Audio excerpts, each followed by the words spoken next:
Vamos abrir a nossa Bíblia, irmãos. No livro do profeta Isaías, no capítulo 55, no versículo 6. Recentemente, eu tenho ouvido aqui de alguns membros da igreja algumas dúvidas. A primeira dúvida que eu ouvi aqui é sobre o ministério de cada um. Então, eu sempre estava ouvindo alguém aqui me perguntando: pastor, como eu descubro qual é o meu ministério na obra de Deus?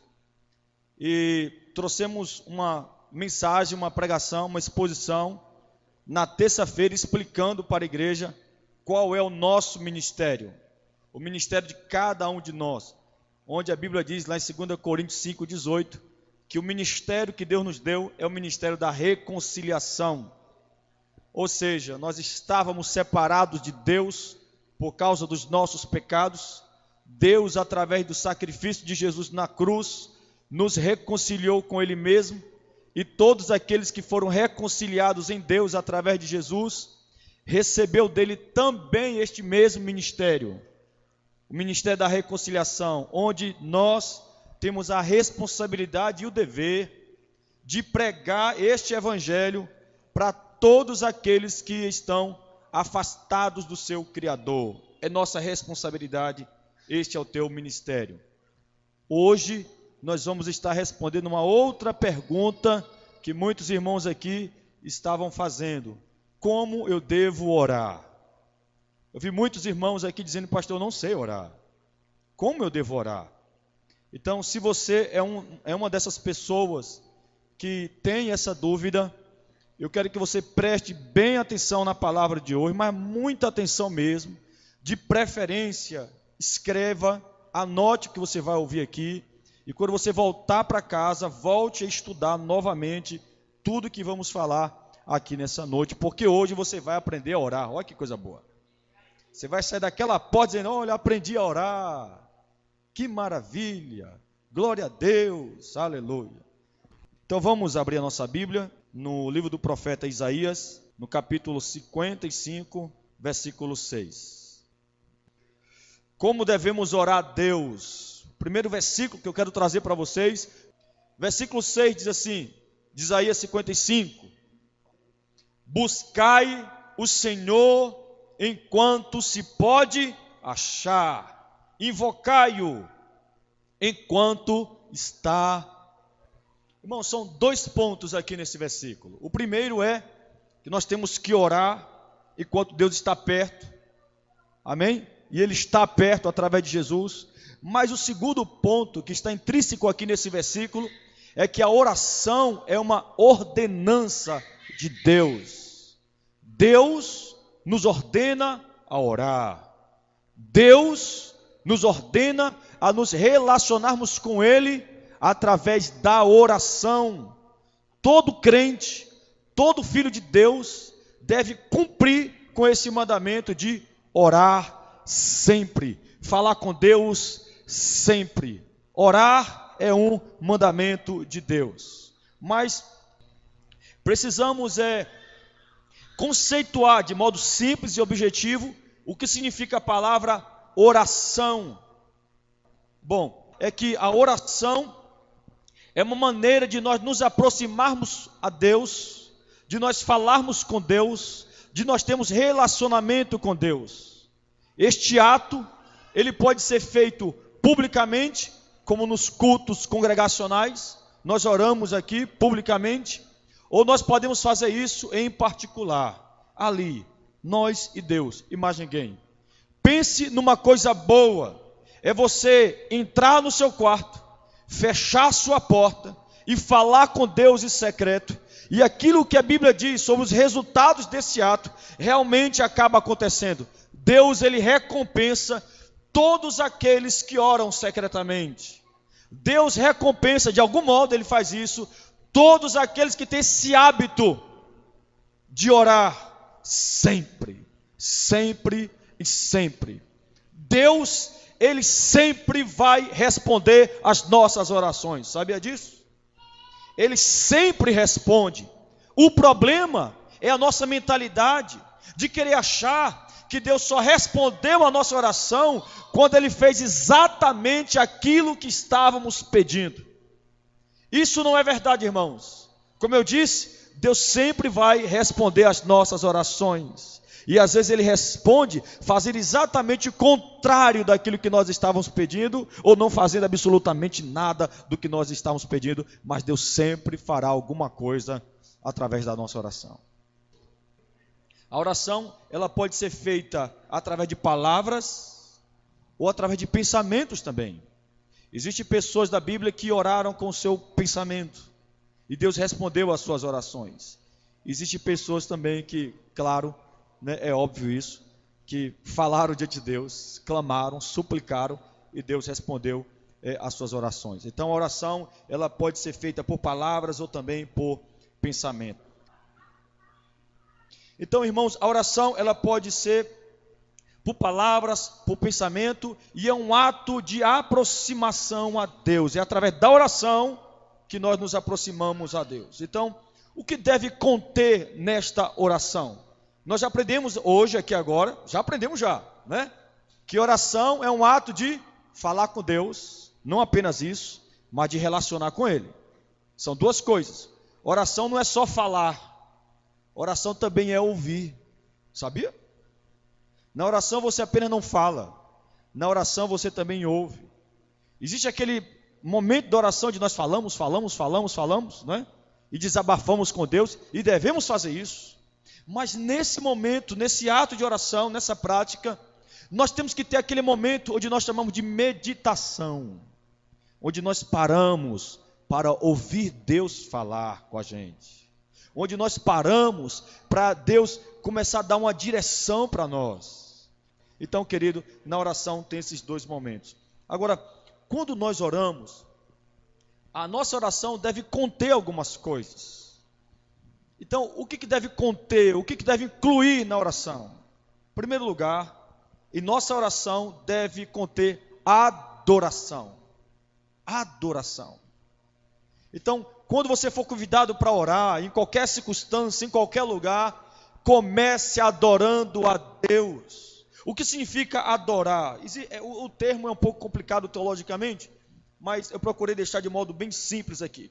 Em uma simples frase, adoração significa um amor intenso por Deus, não é? Significa reverência a Deus, significa uma forte admiração por Deus.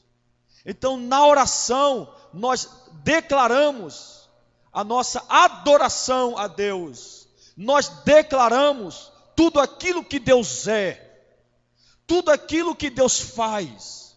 Então, na adoração, nós podemos dizer que Ele é poderoso, que Ele é maravilhoso, amém, gente? Que Ele está no governo de todas as coisas. Eu não sei como é que você chama a Deus, mas eu gosto de falar com Ele de modo muito respeitoso. Eu não gosto de tratar Deus, mesmo porque Ele não é, como se fosse um ser humano. Deus não é humano. Eu fico vendo algumas pessoas que acham que podem se aproximar de Deus como se Ele fosse um ser humano. Deus não é um ser humano. Ele é o Deus, o Todo-Poderoso, o Criador dos céus e da terra. Ele é tão santo, mas tão santo, mas tão santo, que nenhum profeta e nenhum anjo ousa chamar Deus uma vez só de santo. Eles sempre vão dizer: Deus é santo, santo, santo. Você não encontra nenhum personagem bíblico tratando Deus como se Ele fosse um ser humano. Todos os personagens bíblicos, quando eles vão se relacionar com Deus, há um grande temor, há uma grande reverência, há um grande respeito para falar com aquele que criou todas as coisas. O maior deles, Davi. Veja como Davi se dirigia a Deus. Nós temos que ler o livro dos Salmos, irmãos, se nós realmente queremos orar, queremos aprender a orar e orar com o melhor deles. Ninguém orou tanto como o rei Davi.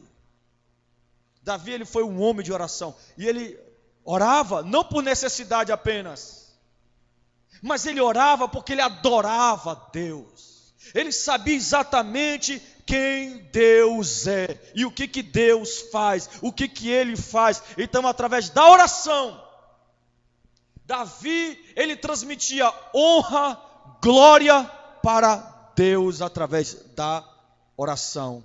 E na oração ele adorava, ele bendizia. Aleluia. Veja a oração do Pai Nosso. Como é que ela começa?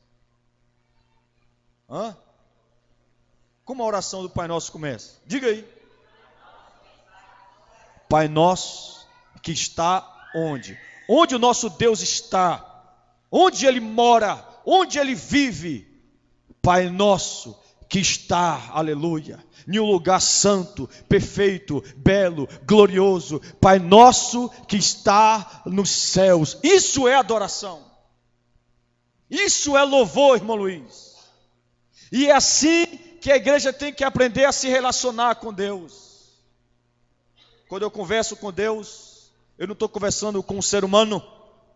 Minhas palavras diante dele são poucas, porque eu estou falando com Deus.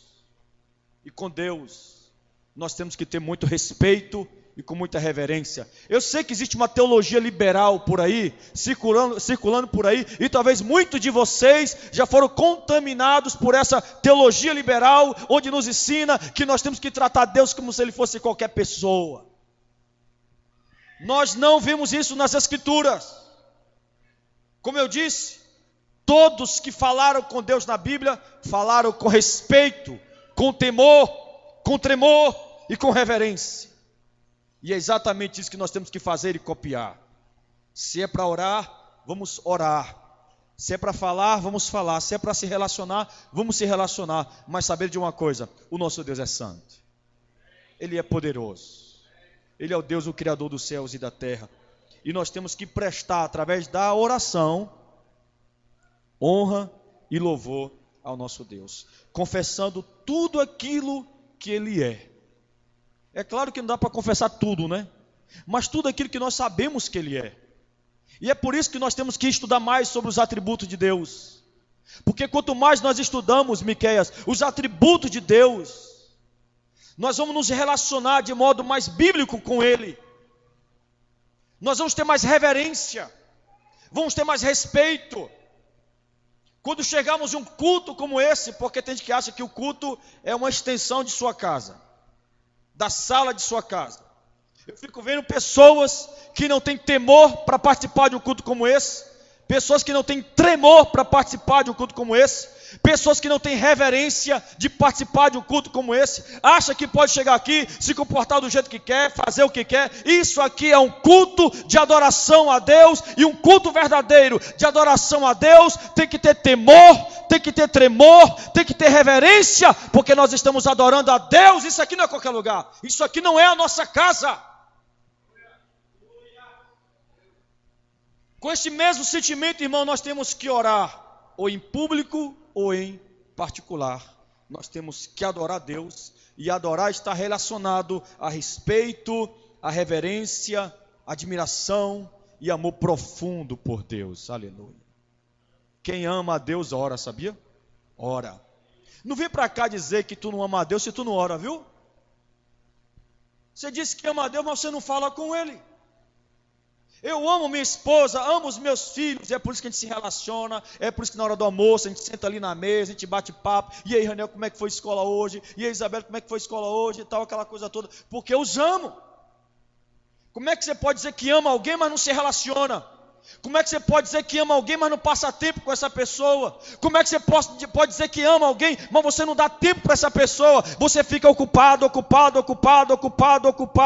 Se você ama, você vai arrumar um jeito de ficar com Ele. Aleluia. Então diga para o seu irmão, meu filho, diga aí, se você ama a Deus, você vai arranjar um tempo para orar. Pelo contrário, você não o ama. Não o ama. Então, o que deve conter em nossa oração? Em primeiro lugar, adoração. Adoração. Amém? Segundo lugar, o que deve conter em nossa oração? O Salmo 51, vamos ler do versículo 2 até o 5. Há uma doutrina aqui, onde essa doutrina tem que fazer parte de nossas orações. Salmo 51, do versículo 2 ao 5, diz assim: lava-me completamente da minha iniquidade e purifica-me do meu pecado, pois eu conheço, olha a linguagem que ele usa, eu conheço as minhas transgressões e o meu pecado está sempre diante de mim. Ou seja, quando ele vai dormir, colocar a cabeça no travesseiro, lá está o pecado na mente dele. Quando ele acorda, está lá o pecado diante dele. O pecado está sempre diante dele. E ele diz assim, versículo 4, que é o ato que deve estar contido em nossa oração.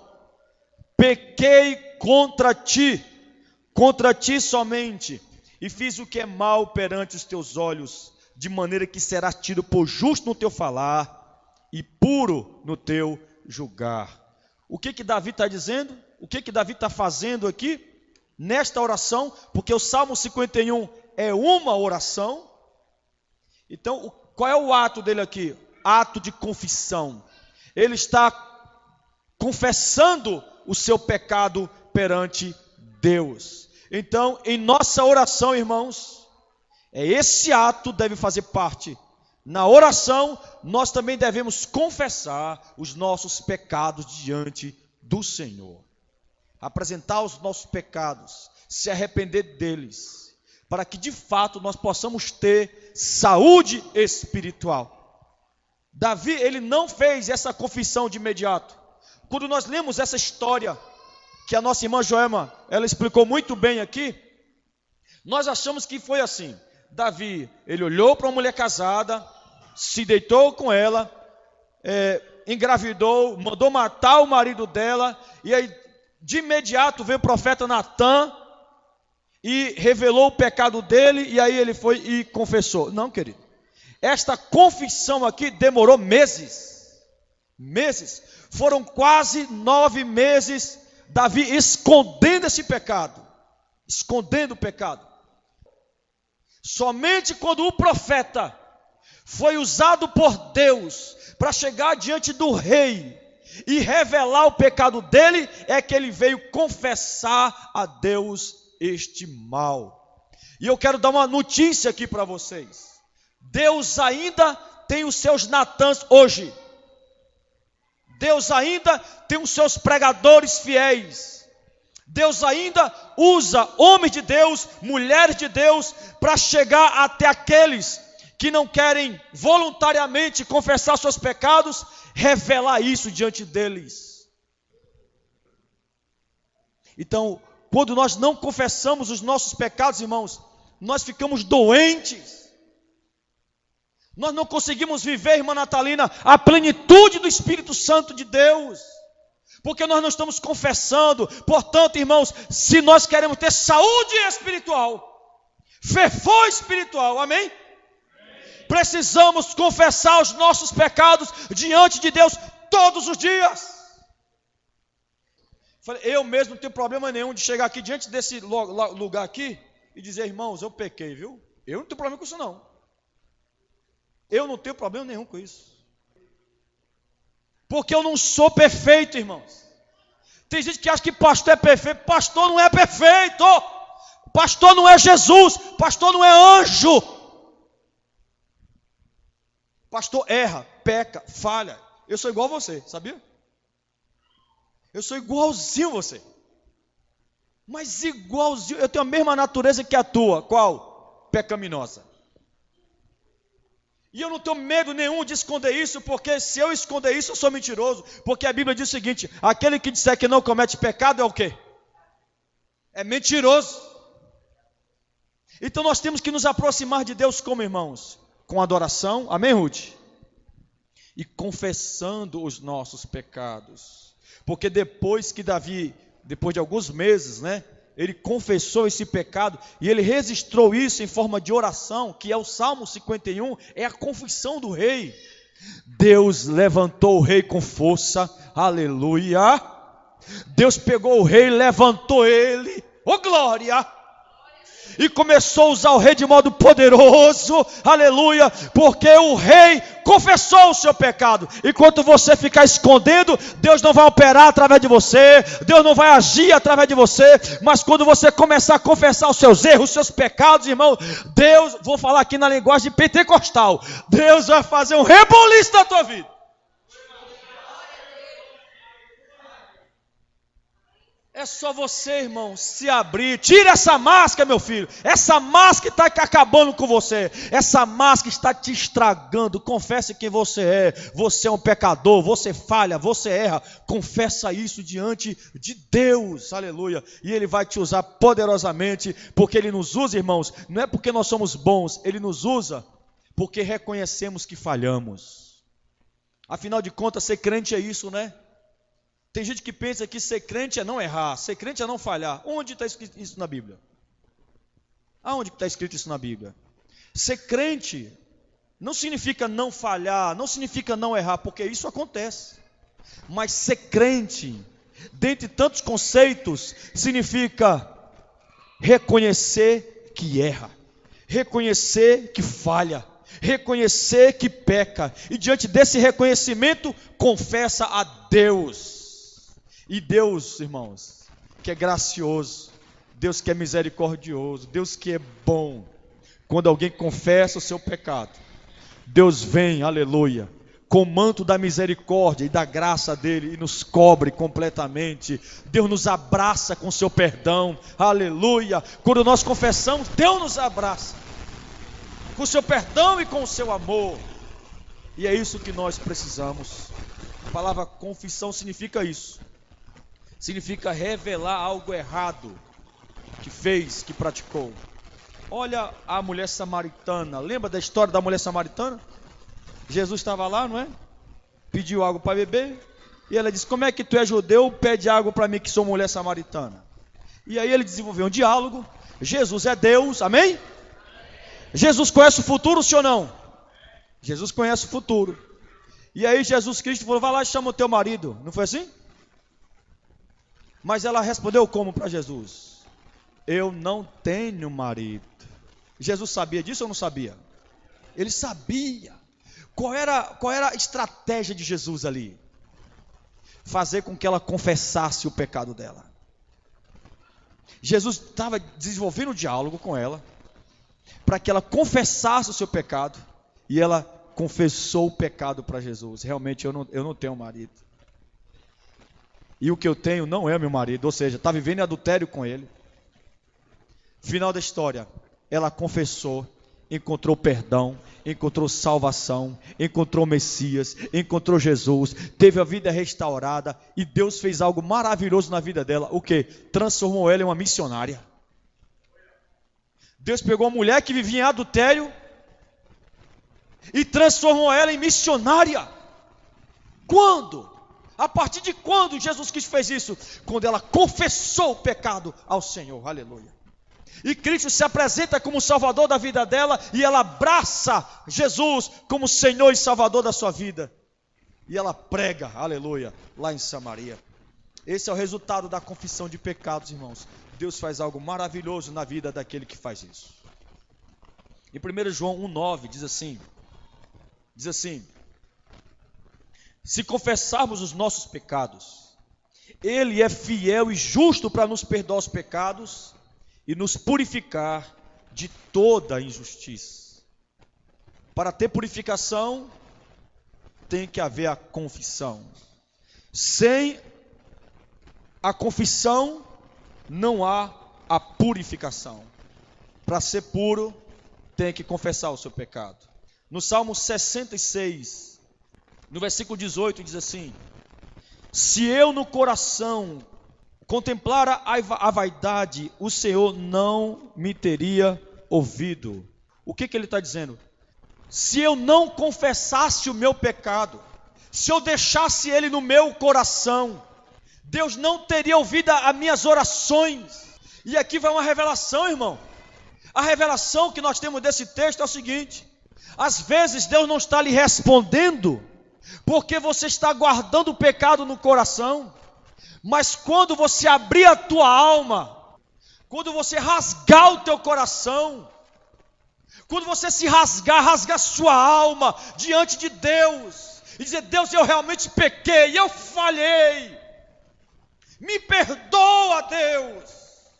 Deus vai começar a te ouvir.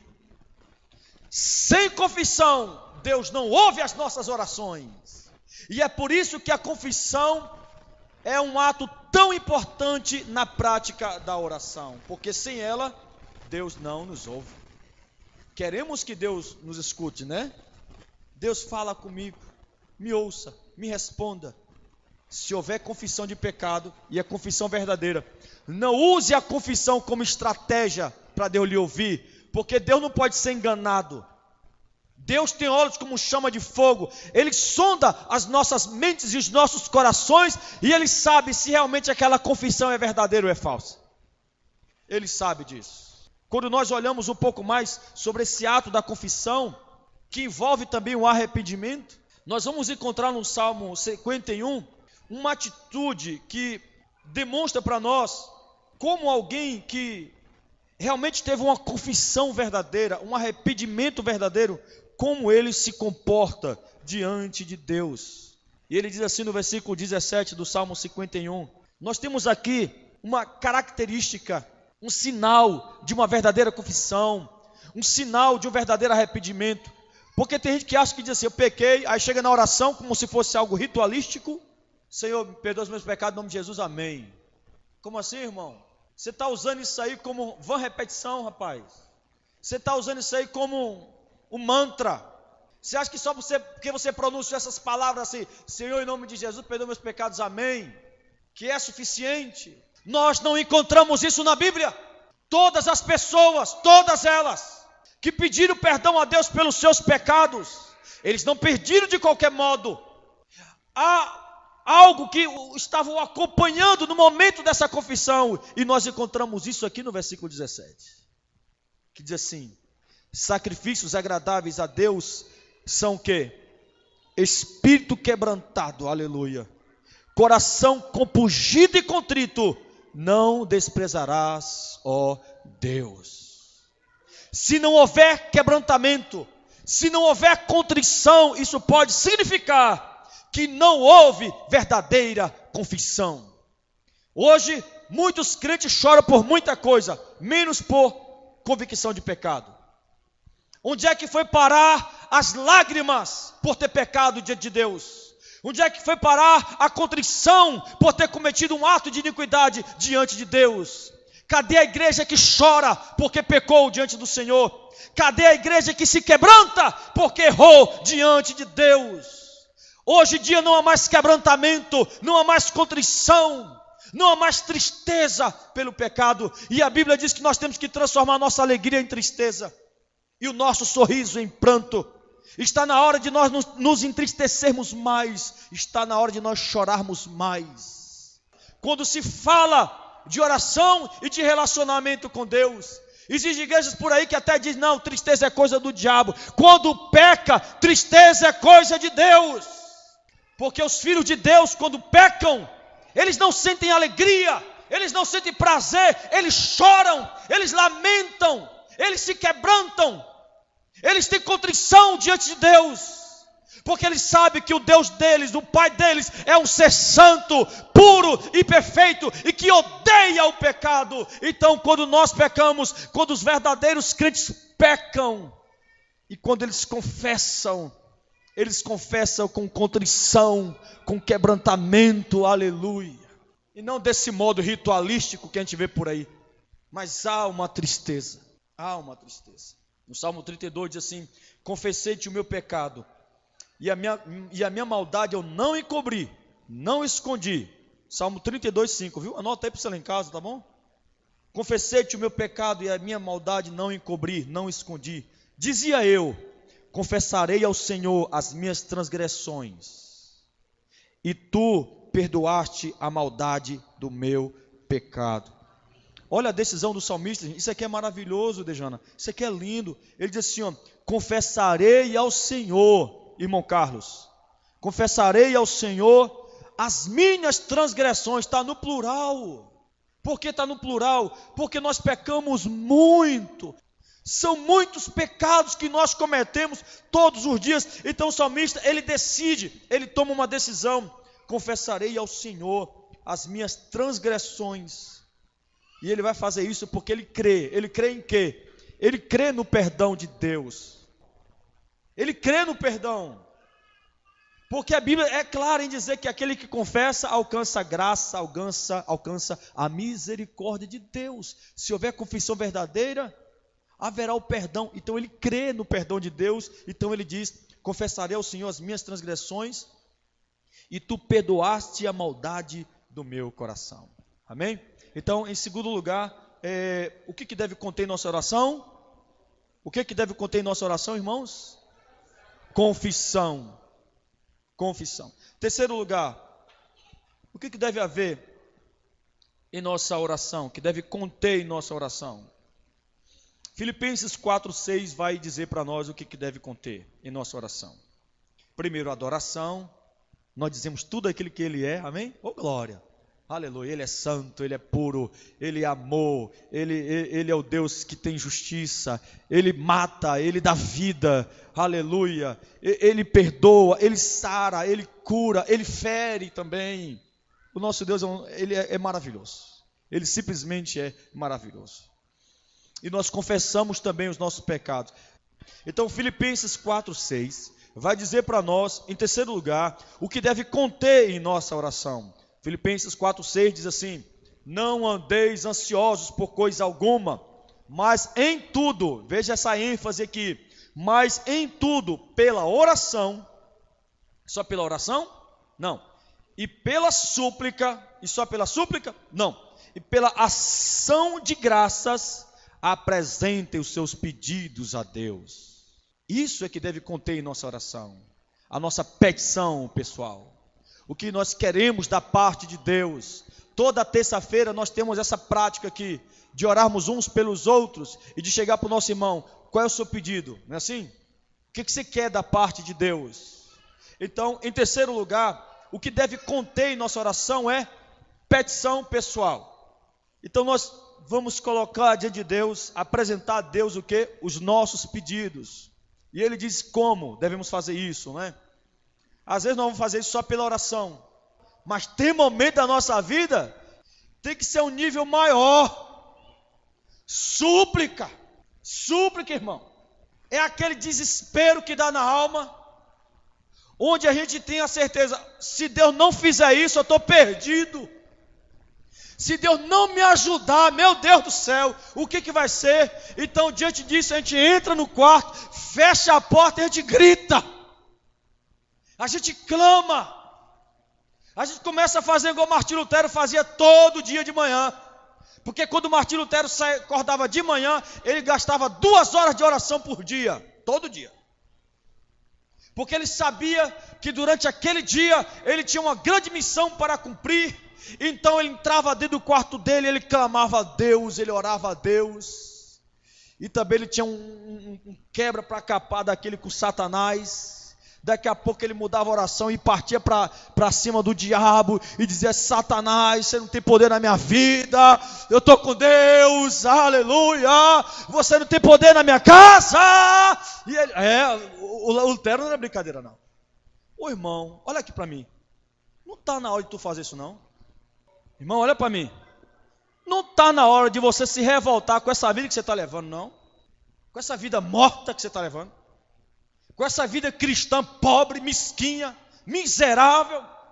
Nós temos que ser ricos, irmãos, mas não de grana, da presença de Deus, da plenitude do Espírito Santo, do fervor espiritual. Eu não quero me conter com pouco de Deus, não, eu quero é muito, porque a Bíblia promete que muito.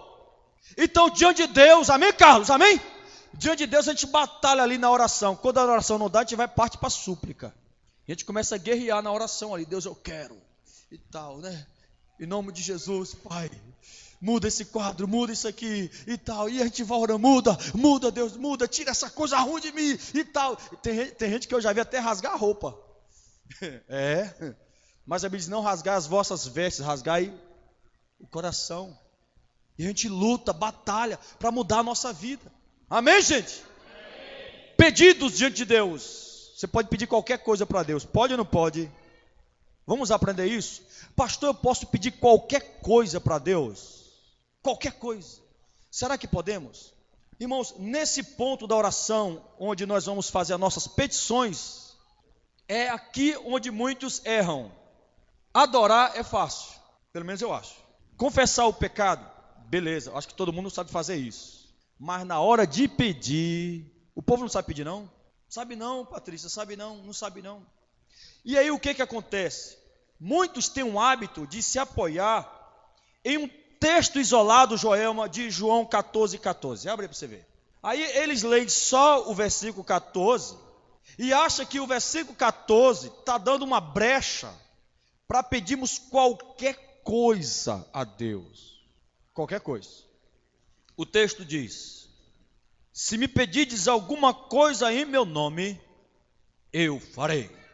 E aí tem membros, irmãos, que se apoiam somente nesse texto, querem tomar posse apenas desse texto, e eles começam a pedir qualquer coisa. O texto diz qualquer coisa? Analisa o texto. O texto está dizendo qualquer coisa? O texto não está dizendo qualquer coisa. O texto está dizendo: se me pedirdes alguma coisa em meu nome, eu farei. Se você analisar o contexto dessa passagem, você vai ver Jesus Cristo dizendo que aquele que crê nele fará as mesmas obras que ele fez, ou ainda maiores que ele fez. Que obras são essas que nós podemos realizar que são maiores do que de Jesus? Você já viu alguém no mundo, na história da igreja, ressuscitar um morto de 3 dias? Eu nunca vi. Você já viu alguém na história da igreja andar sobre as águas? Eu nunca vi. E eu nunca ouvi dizer que um irmão andou sobre as águas igual Jesus. Você já viu? Eu nunca vi. Então, que obras maiores são essas? Quando nós vamos analisar o contexto, está falando de almas, de vidas. Quantas vidas Jesus Cristo ganhou? Ele ganhou para ele. Quantas vidas? Quantas almas? Quantas? Até a ressurreição dele, umas 120. Amém? Por aí, umas 120 almas. Jesus Cristo ressuscitou, amém?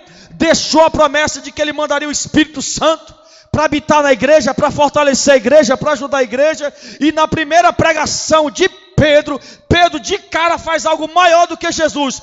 3.000 almas se arrependem dos seus pecados.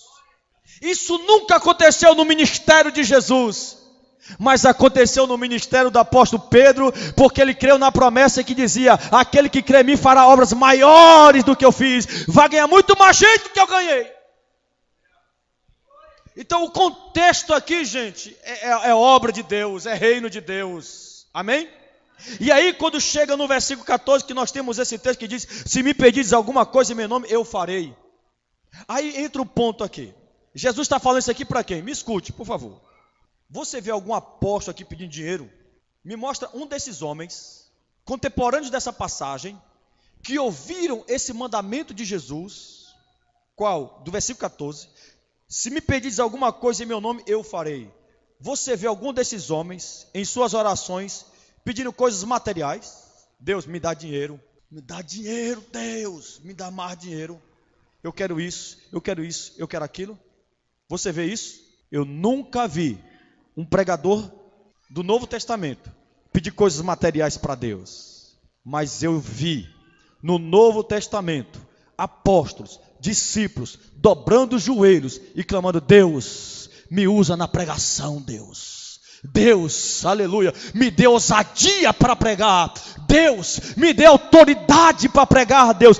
Era isso que a igreja pedia. Era isso que a igreja clamava, aleluia. Eles não pediam outra coisa, eles pediam poder para testemunhar o evangelho. Olha para você, irmão. Somos fracos, somos tímidos na pregação, somos covardes, somos medrosos. Sabe por quê? Porque nós estamos pedindo mais outras coisas do que pedindo aquilo que, de acordo com o versículo 13, que diz qual é o pedido da oração aqui.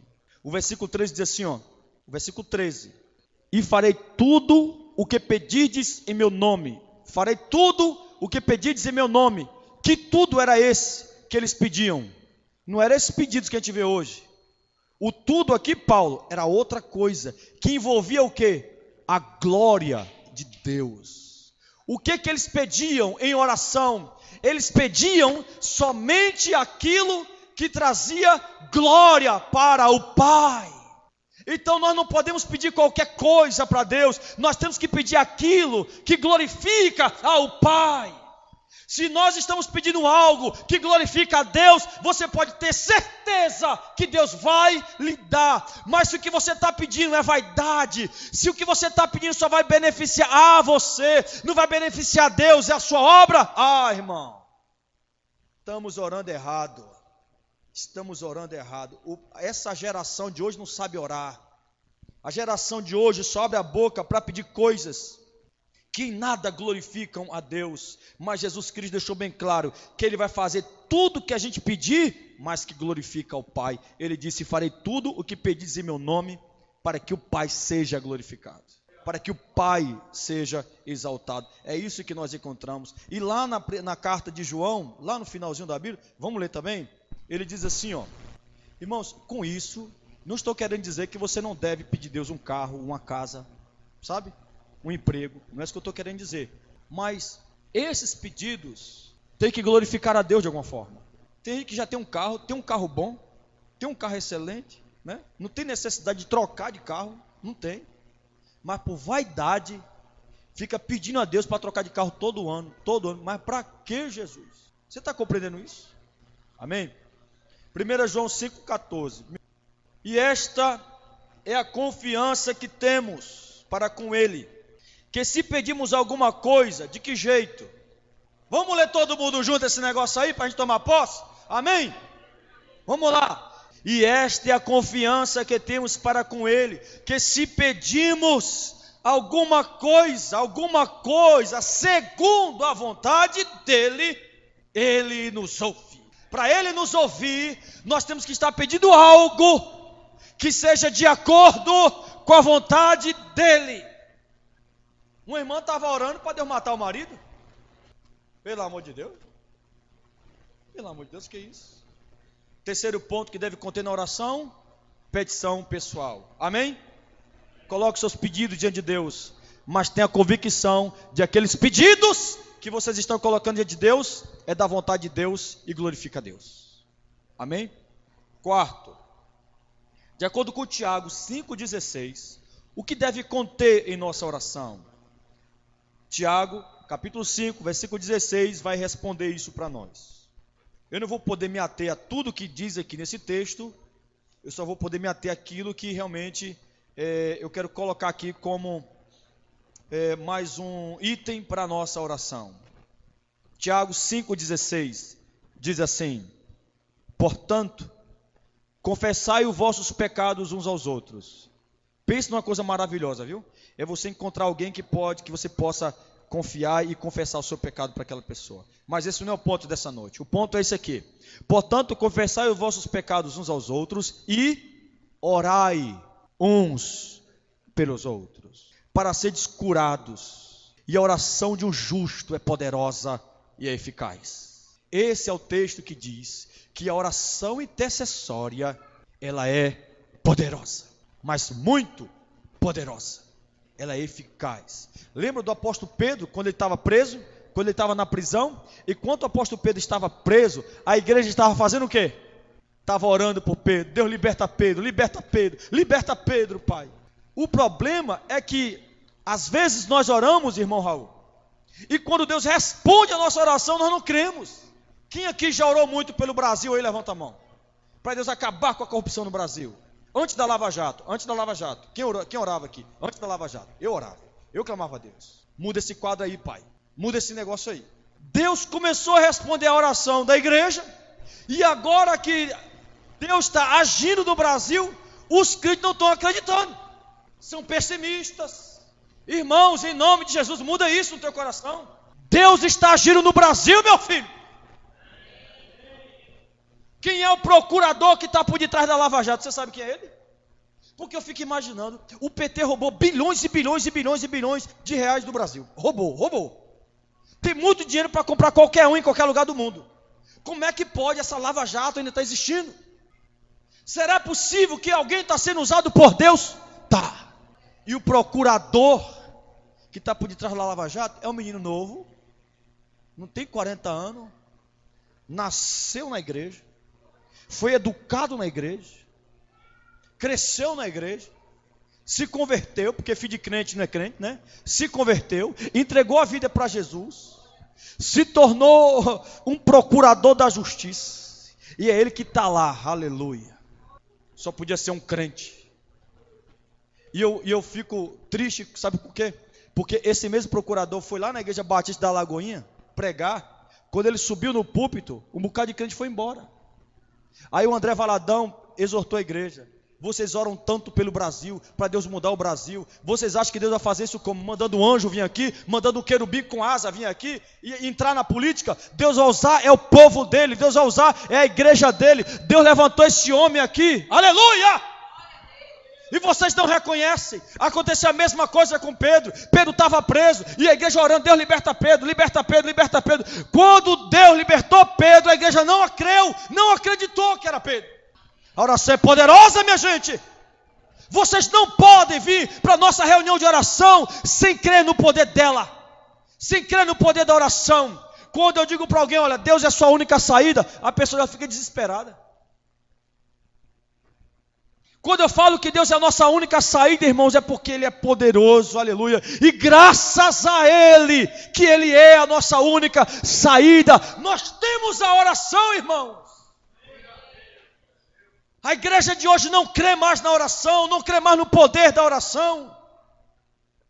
Porque se cresce, não ficava murmurando tanto, lamentando tanto. Se nós oramos a Deus, se nós cremos em Deus, nós temos que descansar nele em oração. A oração é poderosa, irmãos. Então nós temos que orar um pelos outros. Eu amo orar pelos meus irmãos. Eu amo pegar na mão de um: vem cá, camarada, eu vou orar por você. E não é aquela oraçãozinha de... Não. É oração, aleluia. Jesus Cristo. Amém, gente? Intercessão pelos outros deve conter em nossa oração. Então o que nós já temos aqui para a gente finalizar? O que deve conter na oração? Adoração, confissão de pecados, petição pessoal e intercessão pelos outros. Então quando você orar, adora, confessa, coloca os seus pedidos diante de Deus e ore por mim, tá bom? Deus, visita lá o meu pastor, usa ele mais, né? Dê poder, dê autoridade para ele, protege ele, guarda a família dele, aleluia. Protege o irmão Luiz, visita lá a minha igreja, o meu povo e ora, vai orando pela igreja. Pastor, não consigo orar 5 minutos, porque você não está intercedendo por mim, meu irmão.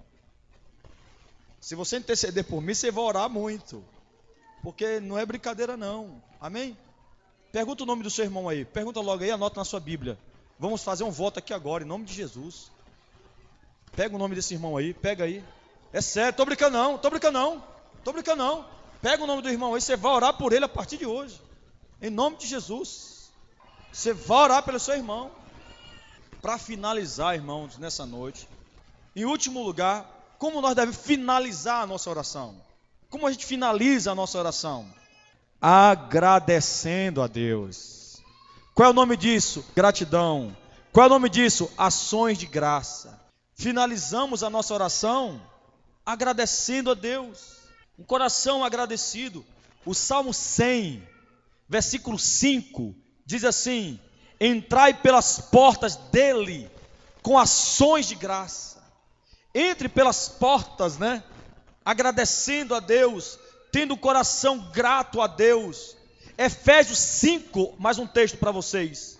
O versículo 20, Efésios 5, versículo 20, diz assim: dando sempre graças por tudo. Veja a ênfase nesse texto.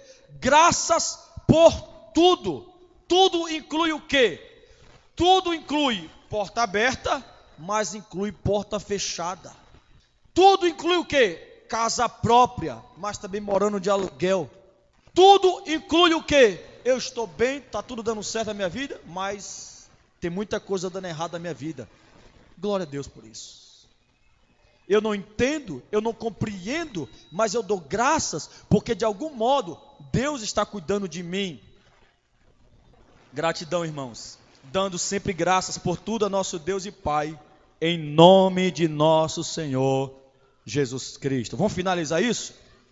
Dando sempre graças por tudo a nosso Deus e Pai, em nome de nosso Senhor Jesus Cristo. Então temos que agradecer pelo dia. O dia hoje foi maravilhoso, não foi?